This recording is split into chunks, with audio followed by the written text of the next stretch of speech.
Jadi buat rekan-rekan semua yang lagi menonton video ini, silahkan disimak videonya dengan baik. Jangan di skip agar tidak salah dalam memahami informasi yang admin bagikan. Jika ada suara-suara berisik, abaikan saja. Oke, kita lanjut saja ke info tenaga honorer yang masuk database BKN. Jadi ini khusus yang masuk database BKN akhirnya terjawab. Ini kriterianya. Oke, kita coba lihat teman-teman ya. Kriteria tenaga honorer yang masuk dalam pendataan database BKN akhirnya terjawab. Pendataan tenaga honorer oleh BKN ini pada awalnya merupakan tindak lanjut dari PP nomor 49 tahun 2018 tentang manajemen P3K. Dalam aturan tersebut secara tidak langsung dijelaskan bahwa tenaga honorer harus segera dihapus. Sebab status kepegawaian di instansi pemerintah yang diakui hanya terdiri dari dua jenis, yaitu PNS dan P3K. Nah teman-teman ya, makanya honorer harus dihapuskan katanya.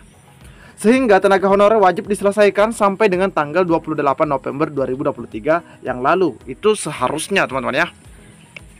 Namun ada kebijakan sehingga diperpanjang.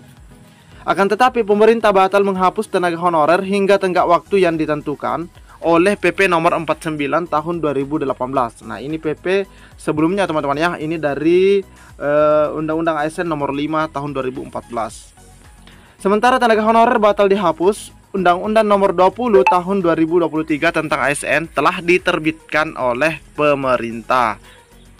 Nah dalam pasal 66 Undang-Undang tersebut menjelaskan bahwa penataan tenaga honorer paling lambat harus selesai pada Desember tahun ini. Penataan yang dimaksud adalah terverifikasi, validasi, dan pengangkatan oleh lembaga yang berwenang. Lembaga yang berwenang teman-teman ya. Setelah Undang-Undang nomor 20 tahun 2023 berlaku, pemerintah dilarang mengangkat tenaga honorer atau nama lainnya selain daripada pegawai aparatur sipil negara. Untuk itu pemerintah berusaha mengakomodasi tenaga honorer agar agar bisa menjadi ASN melalui rekrutmen P3K dengan melakukan pendataan terlebih dahulu. Jadi teman-teman pada tahun 2022 semuanya diminta datanya teman-teman ya, diikutkan dalam pendataan. Karena tujuannya memang arahnya memang ke situ. Karena honorer ini akan dihapuskan. Pendataan tenaga honorer ini dilakukan oleh instansi yang berwenang, yakni Badan Kepegawaian Negara. Jadi hanya BKN yang bisa melakukan itu teman-teman ya.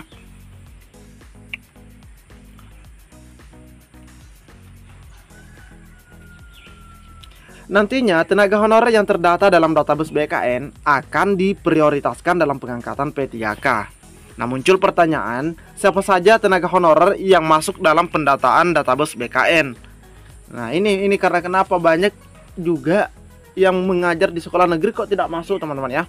Ada juga tuh, apalagi swasta. Kalau swasta itu sudah dipastikan pada waktu itu tidak diikutkan.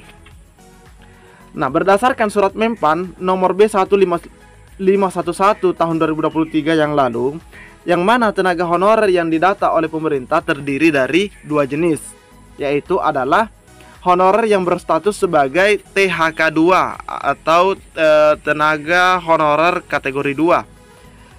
Adalah tenaga honorer yang telah bekerja di instansi pemerintah sejak tahun 2005.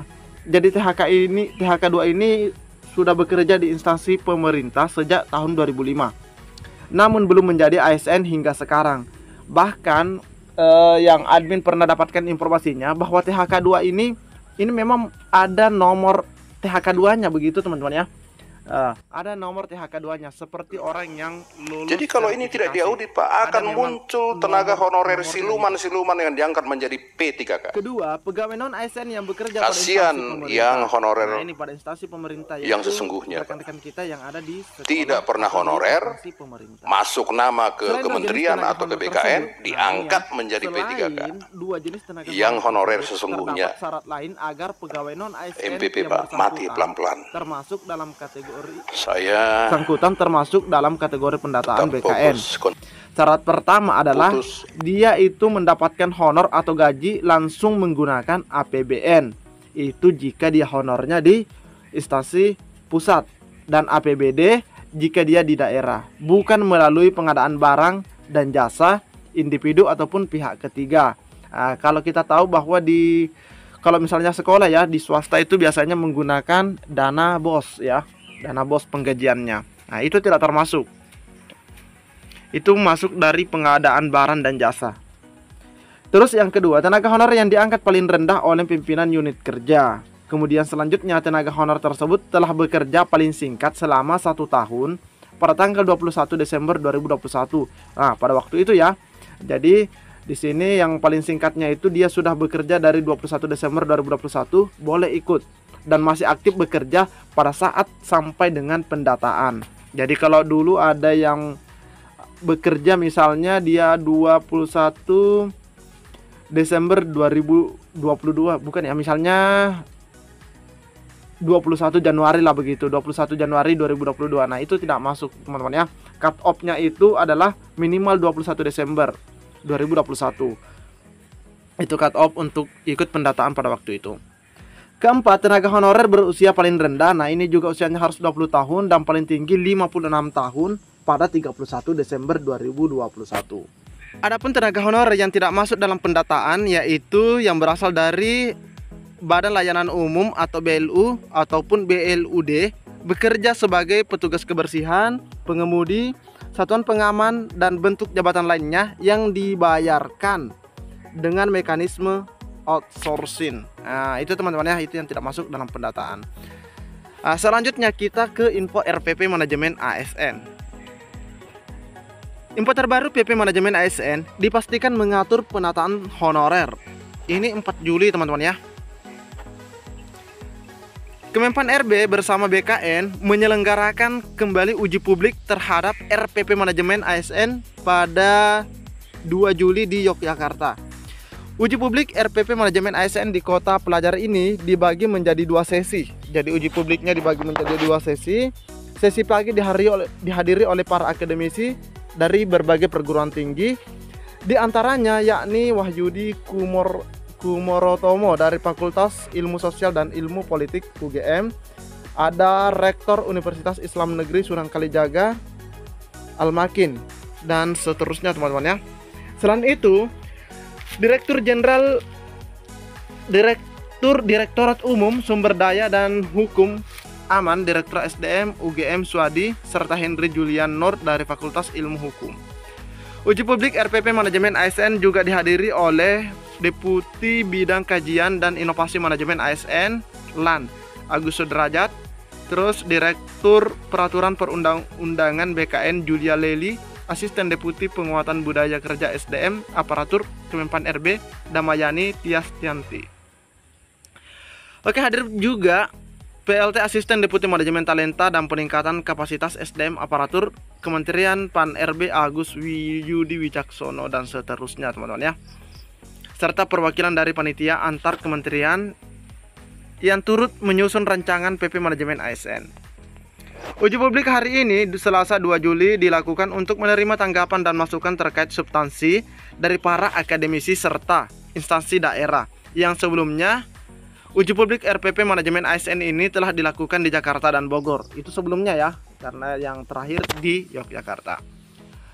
Oke, selanjutnya di mana dari Deputi Bidang SDM Aparatur Kementerian Pan RB, Bapak Abdul Hakim, menyebutkan RPP Manajemen ASN terdiri dari 21 bab dan 312 pasal. Jadi ada 21 bab teman-teman ya.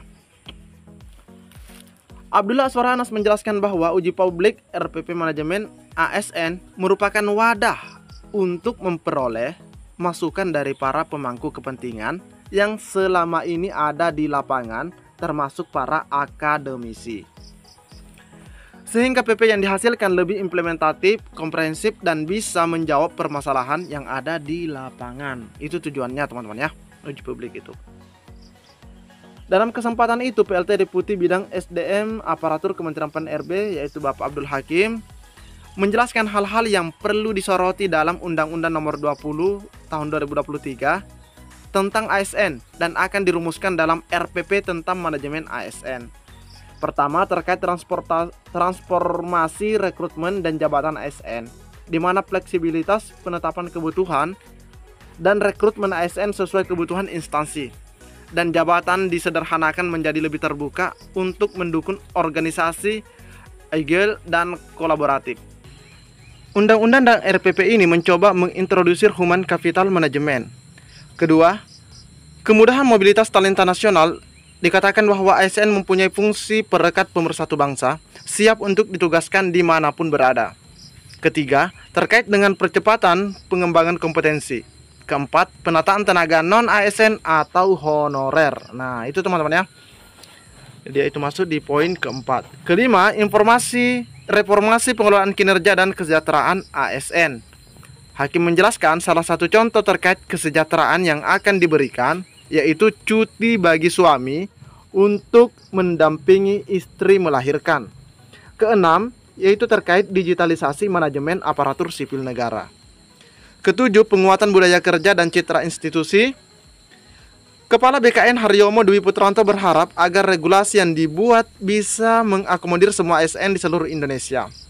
Bagaimana regulasi itu bisa implementatif, tahan lama, kemudian tidak mengalami perubahan yang bisa mengakomodir untuk semua ASN di seluruh Indonesia.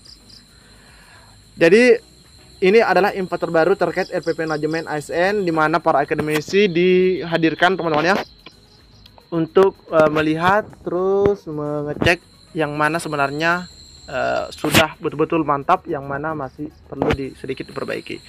Cukup sekian. Assalamualaikum warahmatullahi wabarakatuh.